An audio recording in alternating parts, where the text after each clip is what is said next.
Shalom, welcome to Up Close and Personal Podcast with me Rebecca Masih and Menara Doa Jakarta.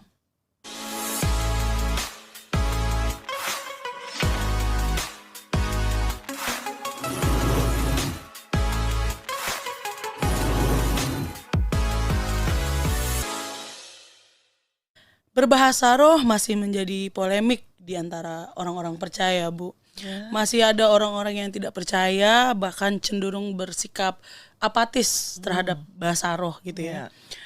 Apakah itu benar dari Tuhan atau jangan-jangan hal tersebut mantra gitu ya? Karena kan kita nggak tahu nih artinya apa, kita mengeluarkannya dari suara kita gitu ya.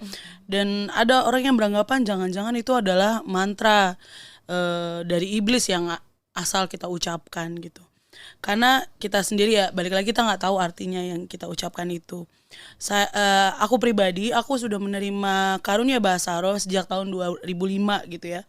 Namun sempat nggak saya gunain bertahun-tahun karena saya takut karena itu bukan dari Tuhan gitu.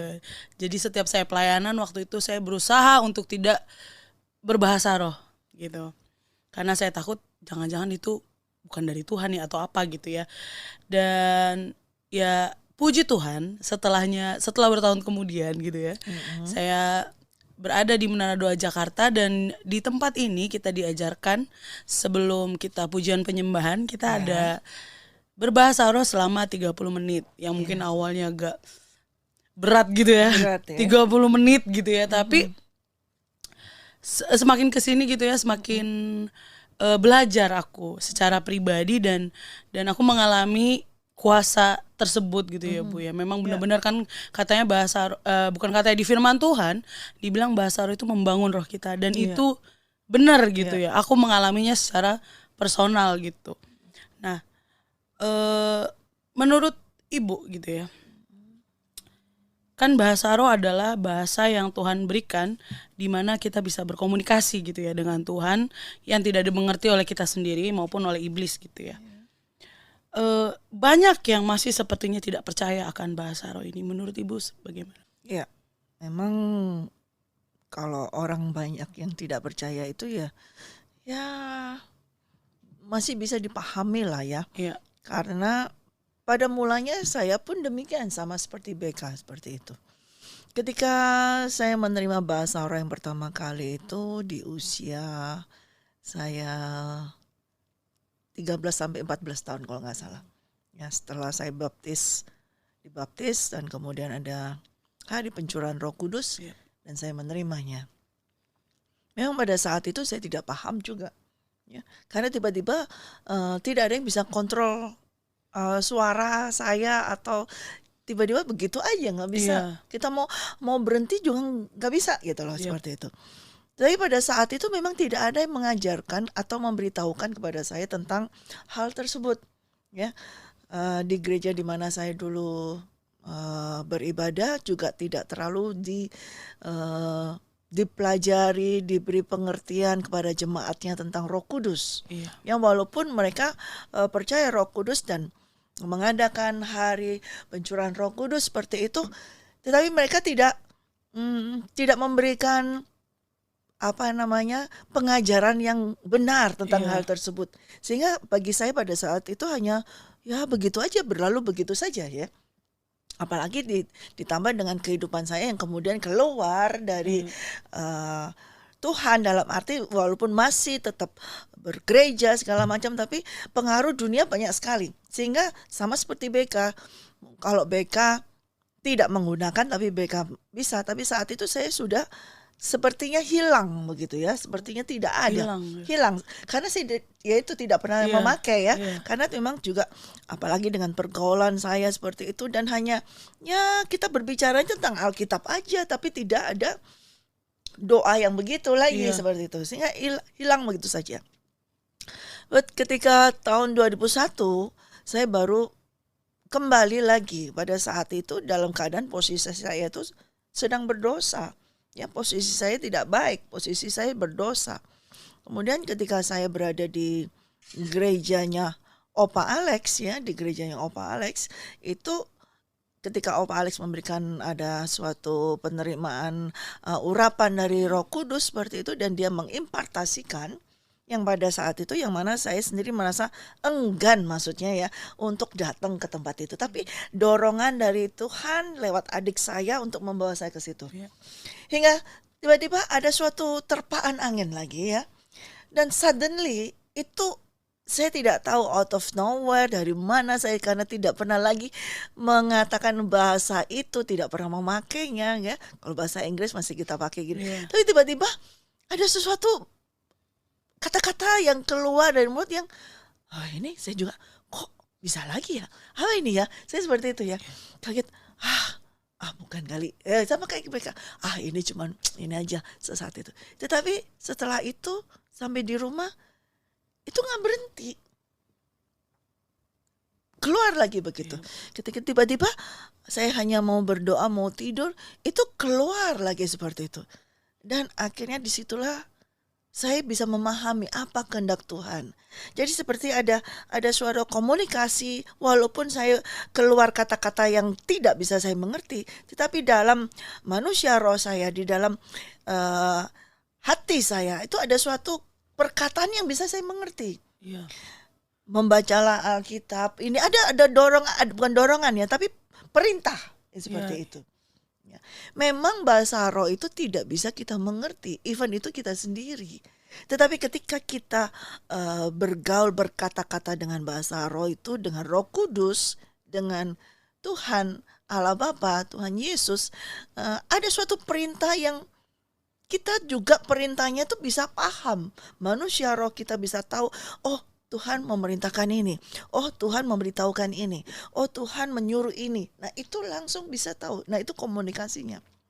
Jadi sejak saat itulah baru kembali lagi bahasa roh itu saya terima. Bukan saya terima, kembali dalam kehidupan saya lagi. Seperti itu. Wah, iya.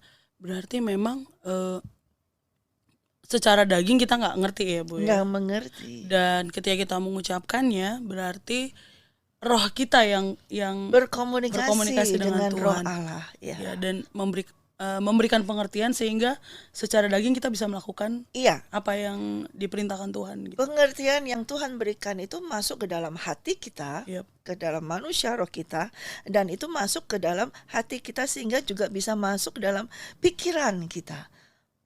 Understanding ya, menjadi understanding kita, menjadi pengertian kita. Kita harus melakukan ini, lakukan ini. Memang tidak ada suatu translate atau penterjemah yang bisa mengartikan bahasa roh, tetapi mengartikan maknanya bisa. Tetapi kalau bahasa Inggris, bahasa Indonesia diterjemahkan bersuku kata misalnya seperti itu ya, memang tidak ada, memang tidak ada karunia untuk mengartikan bahasa roh, dalam arti bukan mengartikan secara perkata-katanya, tetapi pengertian. Dari ketika kalau memang Roh Kudus berbicara ya, kemudian ingin menyampaikan kepada jemaat perintah atau maksud daripada Tuhan, dia akan menyampaikan itu kepada hambanya ya, siapa saja dia bisa pakai, dan tiba-tiba orang itu menerima karunia bahasa roh dan dia berbahasa roh yang dia juga tidak pahami. Nah, kemudian dia bisa sendiri, orang tersebut yang bisa mengartikannya, artinya mendapat understanding tersebut, atau bisa juga dimengerti oleh orang lain yang juga mendapat understanding tersebut tentang apa maunya Tuhan, perintah Tuhan apa. Begitu Beka. Iya, dan saya pun pernah mengalaminya gitu ya. Ketika orang yang di sebelah saya berbahasa roh, tiba-tiba bisa ada suatu understanding, pengertian. Iya gitu, pengertian ini gitu, dan itu baru pertama kali dalam hidup saya seperti itu gitu. Oke, dalam Kisah Para Rasul 2 ayat 4 dikatakan, maka penuhlah mereka dengan Roh Kudus, lalu mereka mulai berkata-kata dengan bahasa-bahasa lain seperti yang diberikan oleh Roh itu kepada mereka untuk mengatakannya. Nah, apakah itu bahasa roh, Bu? Iya, itu bahasa roh juga. Tetapi juga pada saat itu bisa juga ketika pada saat itu para murid ya, karena mereka dalam situasi yang sangat mencekam, mereka dikejar-kejar seperti itu dan diintimidasi ya. Dan kemudian mereka orang-orang yang biasa, ya artinya bukan orang yang pendidikan tinggi yang bisa bahasa segala macam bangsa Iya. seperti itu. Nah, di mana pada saat itu ketika Tuhan mencurahkan rohnya yaitu Pentakosta, ya, Tuhan mau juga membuktikan kepada orang-orang yang mendengar atau sekitar itu bahwa itulah roh Allah, itulah Roh Kudus. Sesuatu yang tidak mungkin. Mereka kok bisa mengerti bahasa ini. Nah, Iya. itu. Nah, disitulah Tuhan mau nyampaikan itu salah satu. Ya, sehingga mereka tahu nggak mungkin ini mereka bisa memahami bahasa kita misalnya seperti Iya. bahasa mereka asing seperti itu. Karena mereka bukan katakanlah orang Yahudi dan itu mungkin orang Yunani, orang Iya. apa. Ini mereka kok bisa bagaimana? Nah, disitulah mereka tuh bisa tahu bahwa oh, ini mereka sedang berbicara dan itu kuasa roh. Ya, ada berbagai macam seperti itu. Sehingga orang yang tidak mengerti, tidak percaya kepada Tuhan, dengan ketika ada seseorang berkata-kata dengan bahasa mereka, orang tersebut bisa. Percaya ya. Ya, seperti itu. Berarti memang Roh Kudus luar biasa ya. Iya. Soal bahasa roh ini kan juga ada juga nih ya polemik ya Bu bilang karena di dalam 1 Korintus 14 ayat 4 sampai 5 dikatakan siapa yang berkata-kata dengan bahasa roh ia membangun dirinya sendiri, tetapi siapa yang bernubuat ia membangun jemaat. Aku suka supaya kamu berkata-kata dengan bahasa roh, tetapi lebih daripada itu supaya kamu bernubuat. Sebab orang bernubuat lebih berharga daripada orang berkata-kata dengan bahasa roh, kecuali kalau orang itu juga menafsirkannya sehingga jemaat dapat dibangun. Nah, ada beberapa yang menganggap kalau di dalam ibadah itu nggak perlu pakai bahasa roh gitu ya Bu. Karena orang nggak ngerti gitu, nanti gimana dengan tiba-tiba ada jemaat baru atau petobat baru, terus mereka datang, mereka duduk, terus tiba-tiba kita semua gitu ya berbahasa roh dan mereka kayak ini apa, mereka jadi kayak aneh ngerasa. Dan aku pernah gitu ya, maksudnya ada beberapa teman-teman yang ngomong kayak gitu, belum kalau ibadah mending gak usah pakai gitu loh, itu buat lo aja di kamar sendirian pas lo lagi saat teduh atau apa. Nah, dan juga kan di dalam ayat ini dikatakan seperti itu. Menurut Ibu itu bagaimana? Sama seperti ketika para murid mengalami hal yang pertama kali. Ya, pada saat itu sama seperti tadi. Yaitu ketika orang lain mendengar, menurut mereka itu bahasanya mereka, sehingga mereka bisa mengerti. Dan sama juga ketika kita tetap beribadah, kemudian dengan kita berdoa dalam bahasa roh. Menurut BK tadi ada orang yang baru dengar datang misalnya seperti itu. Sama dengan itu. Nanti Roh Kuduslah yang akan memberikan pengertian kepada mereka. Roh Kuduslah bila mana di dalam ibadah tersebut kita semua sungguh-sungguh berdoa, bergaul dengan Roh Kudus, berbincang-bincang berbahasa roh, berdoa dengan Roh Kudus kepada Tuhan. Nah, kalau ada orang yang baru yang sama sekali tidak paham tentang itu, saya percaya Roh Kudus tidak akan membiarkan orang tersebut. Roh Kudus akan menguasai orang tersebut. Roh Kudus akan memberikan pengertian kepada orang tersebut, sekalipun mereka tidak memahami secara detail, secara letterloh daripada bahasa tersebut, tetapi ada suatu understanding atau ada suatu faith, iman, di mana dia bisa merasa dan mengalami suatu kedamaian. Itulah Roh Kudus. Jadi bahasa roh ini memang tidak perlu harus diterjemahkan dari kata-katanya, tetapi adalah di mana Roh Allah itu hadir, maka kehadirannya itu bisa dirasakan oleh semua orang, termasuk orang yang belum mengerti. Gitu. Oh, seperti itu ya Bu. Lalu ya Bu ya, bahasa roh, ya, apakah kan kita berbahasa roh gitu ya? Apakah bahasa roh itu bisa gimana ya ngomongnya? Ketika kita hidup gitu ya, maksudnya kita kan kadang kita masih suka jatuh gitu ya, apa Dalam dosa? dalam dosa ya, maksudnya jatuh dalam dosa atau melakukan kesalahan atau apa. Apakah kita masih bisa gitu ya, maksudnya gimana ya? Ketika kita berdosa tapi kita berbahasa roh gitu. Itu yang tadi saya sampaikan ketika saya mengalami kedua kalinya. Dalam keadaan ketika sudah bertahun-tahun ya, di tahun 2001, tiba-tiba saya menerima kembali, atau bukan hanya menerima kembali, tetapi bisa keluar lagi. Nah, saya sudah katakan tadi bahwa pada saat itu keadaan saya tidak dalam keadaan yang baik. keadaan saya sedang berdosa. Saat itu saya masih hidup dengan dosa. Saya masih merokok, saya masih melakukan segala sesuatu, saya masih seperti itu. Tapi saya bergereja dan saya pada saat itu diajak adik saya ke gerejanya Opa, ya. Dan di situ ya mengikuti ibadah, tapi tiba-tiba Roh Allah itu bukan hanya menghampiri saya, tapi sepertinya menghantam saya karena saya merasa ada suatu angin besar yang menerpa saya. Dan suddenly saya bisa berbahasa roh seperti itu. Nah itu dalam keadaan saya belum bersih. Dan bahkan dari ketika itu pulang pun saya masih merokok lagi. Ya masih merokok lagi.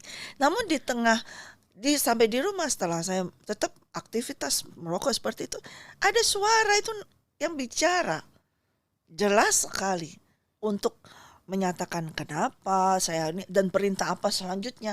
Itu ada suara jelas dan saya bisa paham dan mengerti dan tahu itu Tuhan.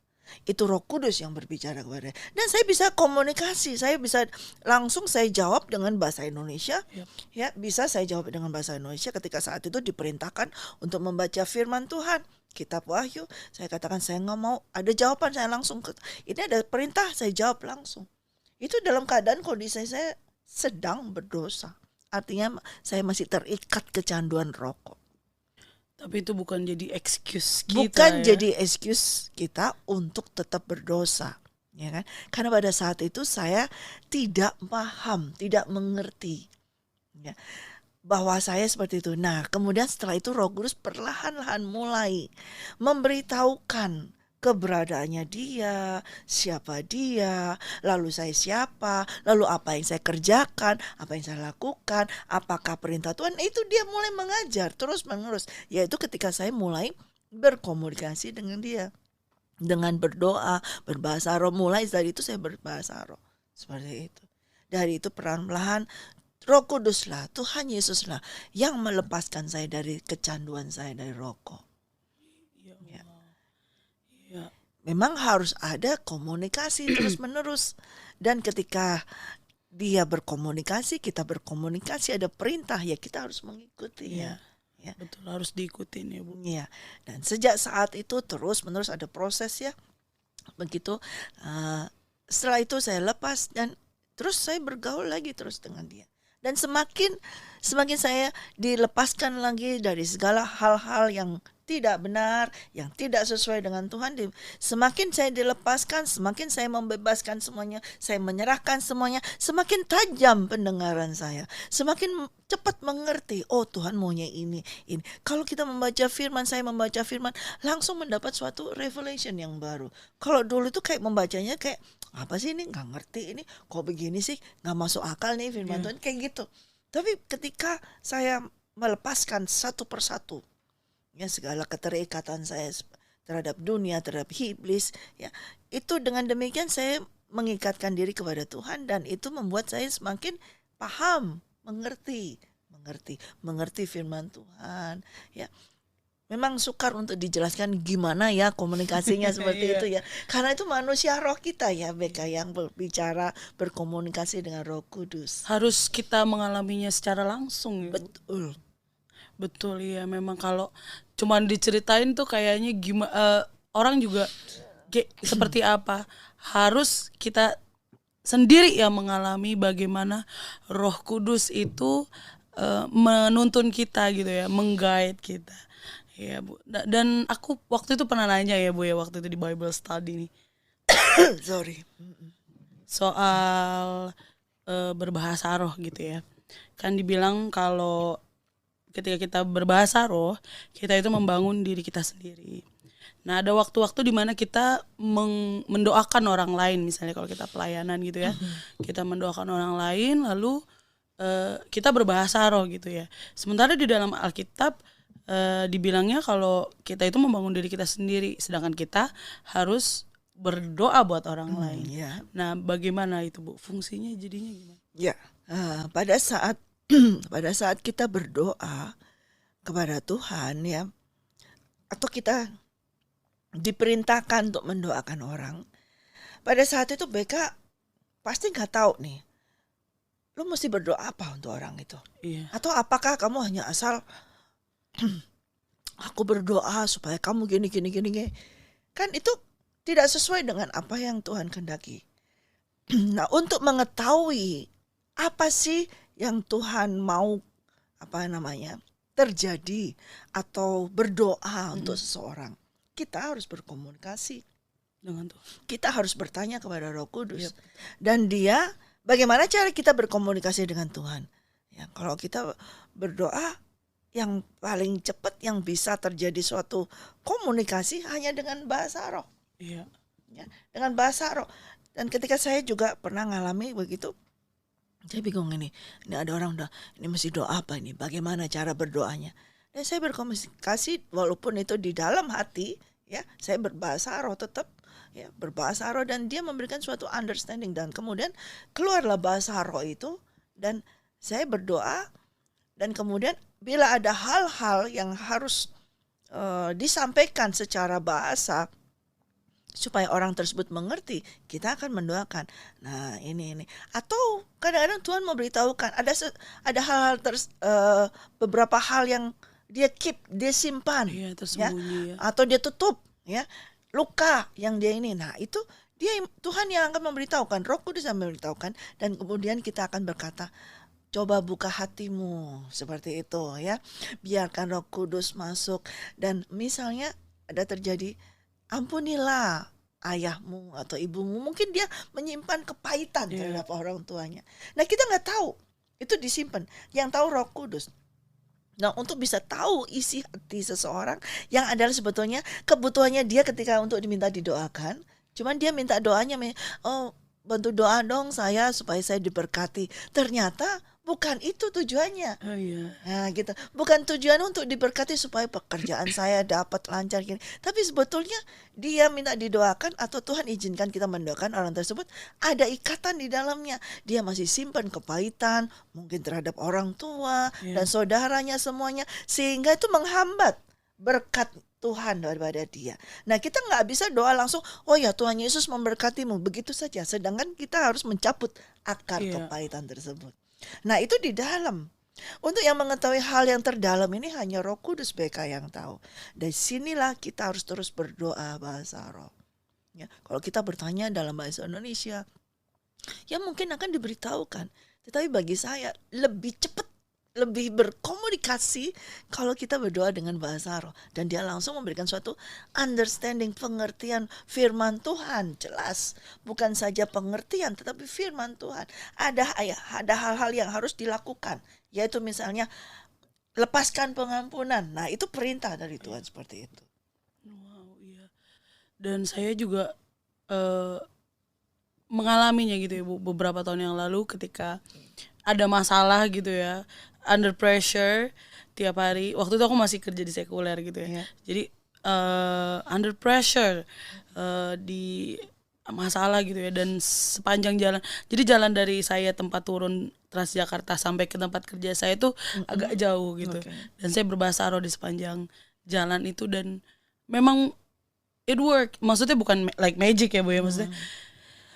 Dan memang benar gitu ya, ketika saya nyampe di depan kantor, bertemu dengan orang-orang yang menyakiti hati saya bisa mempunyai satu pengampunan. Ya, saya bisa tenang di situ, nggak emosi, nggak marah-marah apa, dan menghadapi masalah di kantor dengan baik gitu ya. Dan itu memang Roh Kudus yang ketika saya berbahasa roh itu saya merasakan satu ketenangan daripada Roh Kudus, karena waktu itu hati saya lagi bergejolak sekali gitu ya, dan nggak tahu mau ngapain, mau doa juga udah kayaknya udah habis kata-kata saya gitu kan. Itulah kalau kita berdoa dengan bahasa pengertian kita, mau Indonesia kah, mau Inggris kah, itu there's a limit ya. Ada batas. Kita sudah kayak habis kata-kata deh, nggak bisa ini. Nah, bahasa roh ini adalah mengungkapkan, berdoa sesuatu yang tak terucapkan di dalam kita. Nah, itu keluar dengan bahasa roh ini. Ada sesuatu menurut kita, oh Tuhan lindungi aku dari perjalanan itu, sebatas itu aja pengertian kita. Bahkan kita tidak tahu apa yang akan terjadi atau siapa yang akan kita temui. Tetapi Roh Kudus tahu. Nah, dan manusia roh kita ini tahu juga. Nah, ini yang groaning, yang terus berdoa. Nah ini Iya. disambut sama dia, sama Roh Kudus. Dan dialah yang akan menutup semuanya. Sehingga itu penting sekali. Dan Roh Kudus ini mengajarkan kepada kita bagaimana cara berdoa. Iya. Ya, kadang-kadang kita berdoanya hanya sebatas intelektual kita ya. Iya. Sebatas kita butuh apa, kita ini, Iya, oh iya. ini lagi yang mesti doa. Ayo kita doa. Ya, contoh aja misalnya kalau ayo BK kita makan, kemudian BK doa makan, pasti doanya ya untuk makanan ini. Iya. Terima kasih seperti itu kan. Tapi apa dong? Bukan hanya sekedar oh terima kasih Tuhan untuk berkat makanan ini, sucikan kuduskan makanan, kan ya seperti itu aja. Iya. Ya, tapi ada sesuatu beyond, makanya itu kita oke itu betul. Tapi lebih baik adalah ketika kita berdoa makan, manusia roh kita berdoa, yaitu dengan bahasa roh yang keluar dulu seperti itu. Baru kita dengan understanding, dengan bahasa kita berdoa. Terima kasih Tuhan untuk makanan hari ini. Dalam nama Yesus, amin. Sudah cukup, nggak usah panjang lebar. Berkati orang-orang yang nggak bisa. Nah, kita kan sebenarnya cari-cari sesuatu yang kalau berdoa makan itu harus kayak gimana? Biar gitu kan. panjang, agak panjang sedikit gitu. Jangan Tuhan berkati makanin, amin. Kayaknya gimana gitu kalau terlalu Nah singkat. makanya sebetulnya berdoa kita itu nggak usah panjang lebar. Selama manusia roh kita bergaul dengan Roh Kudus berdoa, nah yang bisa Roh Kudus yang mengajarkan kepada kita. Disitulah kita berdoa bahasa roh. Memang tidak dimengerti oleh kita sendiri, tapi manusia roh ini yang mengetahui kebutuhan kita. Yes, benar sekali Bu. Ya, Gitu. dan Roh Kudus lah yang tahu gitu ya, yang terdalam, yang bahkan secara kita nggak tahu gitu ternyata diberikan pengertian. Ya, gitu itu ada di Roma ya, di Roma 8 ayat 26. Atau kita dari 25. Ya. Tetapi jika kita mengharapkan apa yang tidak kita lihat, kita menantikannya dengan tekun. Demikian juga Roh membantu kita dalam kelemahan kita, sebab kita tidak tahu bagaimana sebenarnya harus berdoa. Tetapi Roh sendiri berdoa untuk kita kepada Allah dengan keluhan-keluhan yang tak terucapkan. Dan Allah yang menyelidiki hati nurani mengetahui maksud Roh itu, yaitu bahwa Ia sesuai dengan keadaan Allah berdoa untuk orang-orang kudus. Kita tahu sekarang bahwa Allah turut bekerja dalam segala sesuatu untuk mendatangkan kebaikan bagi mereka yang mengasihi Dia, yaitu bagi mereka yang terpanggil sesuai dengan rencana Allah. Jadi kita nggak tahu bagaimana cara berdoa. Iya. Dan Roh Kudus ini membantu kita, menolong kita supaya kita ini bisa berdoa, bisa berkomunikasi dengan Tuhan Allah Bapa. Yaitu keluhan-keluhan yang kadang-kadang nggak keluar, nggak terucapkan. Dan apa yang tidak keluar, yang tidak terucapkan ini ternyata itulah yang kita butuhkan. Dan keluar, kemudian kita baru tahu setelah kejadian, oh ini toh maksudnya Tuhan. Iya. Nah begitu kan. Sering baru terjadi seperti itu. Ya. Pernah suatu saat, saya boleh kesaksian? Boleh. Ya, tentang bahasa roh ini ya. Ketika itu saya udah bangun pagi, dari pagi saya sudah berdoa terus ya, itu sudah menjadi kehidupan, berdoa seperti itu. Ini setelah saya sudah menjadi hamba Tuhan ya. Yep. Dan kita berdoa, saya berdoa bahasa roh. Kalau saya berdoa, saya katakan itu dengan bahasa roh. Kemudian saya harus prepare untuk diri saya sendiri. Pada saat mandi pun saya berdoa. Kemudian saya harus make up segala macam, berdandan, rapikan semuanya. Itu saya terus berdoa. Lalu tiba-tiba dia mendorong saya lagi untuk berdoa lagi. Saya katakan, kan saya sudah berdoa, ya kan? Tapi ada dorongan yang keras di bahu saya, didorong gini, berdoa, kayak ada tangan yang keras berdoa. Nah, tiba-tiba saya ya sudah deh, saya berdoa bahasa roh sambil saya bersihkan, rapikan wajah semuanya, sisir rambut. Saya berdoa terus bahasa roh terus. Tidak bisa berhenti. Dan terus sampai selesai semuanya. Sampai saya keluar kamar pun tetap keluar itu bahasa roh terus. Saya bertanya ada apa terus kali. Kemudian saya hanya mencari, waktu itu saya masih tinggal sama kedua orang tua saya. Ya, saya bertanya kepada mami, mana papi? Dia bilang, oh papi sedang pergi. Ya, papi saat itu udah usia sekitar 70-an ya, 70 tahun gitu ya. 70 tahunan dia pakai motor nih. Dia sukanya pakai motor begitu ya. Udah kali pergi sebentar. Tapi kok nggak balik-balik sampai jam 1, jam 2 gitu ya. Tiba-tiba setelah setengah 2-an gitu ya, jam 2-an gitu dia balik. Ya. Dan ketika dia balik pulang ke rumah, saya melihat dia jalannya agak kepincang-pincang gitu ya seperti itu. Lalu dia duduk dan dia berkata, puji Tuhan, dia bilang gitu. Apa yang terjadi? Ternyata pada jam 9, yaitu pada saat saya disuruh berdoa itu, papi ini naik motor dan dia ditabrak oleh mobil dari belakang dan sampai dia tuh terpelanting dan orang seusia itu ya. Iya. Dan jatuh seperti itu dan tidak ada satupun yang patah dan cacat, hanya ada di kakinya itu hanya agak tergores begitu dan itu dibawa langsung sama orangnya ke puskesmas untuk sedikit ada sobek di jari di kaki. Dan dia bisa pulang dengan bawa motornya sendiri. Motornya nggak rusak. Dia bisa pulang begitu. Dan tidak terjadi sesuatu apapun, dia motornya juga nggak apa-apa, semuanya dia bisa pulang seperti itu. Dan saya langsung, oh ini tuh maksudnya Tuhan. Sekarang saya baru tahu bahwa Tuhan itu mau seperti tadi. Sekarang kita tahu bahwa Allah itu bekerja, turut bekerja dalam segala hal, sesuatu untuk kebaikan bagi yang mengasihi Dia. Pada saat itu saya tidak paham kenapa saya mesti berdoa lagi. Saya sudah berdoa seperti itu. Tapi terus dorongan keras. Ternyata itu seperti doa saya, bahasa roh saya yang tidak mengerti itu seperti spring bed yang ditaruh ya. Untuk ketika papi itu terpelanting, dia tidak terantuk seperti itu. Saya tidak paham. Tapi ketika kejadian itu baru saya, oh demikian dahsyatnya doa bahasa roh itu seperti itu. Iya ya. Karena kita kan nggak tahu ya Bu ya. Tidak tahu. Maka itu saya baru paham tentang Roma 8 ayat 26 hingga 28 ini terjadi seperti itu. Wow. Ya. Memang ya kadang kita nggak tahu gitu ya apa yang akan terjadi ke depannya gitu ya. Betul Bahkan 5 menit ke depan kita nggak tahu nih kayak gimana gitu. Dan kita membutuhkan Roh Kudus untuk memimpin kita dan memimpin kita dengan berbahasa roh gitu ya. Iya. Jikalau Bapak Ibu Saudara sudah berbahasa roh, maka kita harus mempergunakannya. Jangan ya, Bu? malu. Iya betul. Jangan pernah malu dan jangan pernah menganggap enteng rendah. Ini apaan nih, bahasa nggak enak, dengarnya nggak elit kayaknya seperti itu ya kan. Kalau bahasa Inggris sih oke bahasa. Tapi ini adalah bahasa dari surga, dari Tuhan Yesus Kristus yang dicurahkan kepada kita melalui Roh-Nya yang kudus. Untuk apa? Untuk melengkapi kita, untuk menjadi penolong kita, menyertai kita dan adalah membantu kita di dalam berdoa. Iya, betul. Terima kasih Ibu. Sama-sama Beka. Hari ini kita belajar tentang berbahasa roh ya Ibu. Ya, puji Tuhan. Haleluya, terima kasih. Dan Bapak Ibu Saudara terkasih yang dikasihi oleh Tuhan, ketika Bapak Ibu Saudara diberikan karunia untuk berbahasa roh, maka kita boleh memakai itu.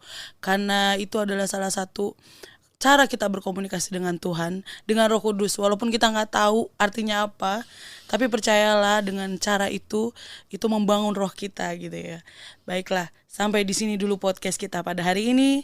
Terima kasih untuk supportnya Bapak Ibu Saudara yang dikasihi oleh Tuhan.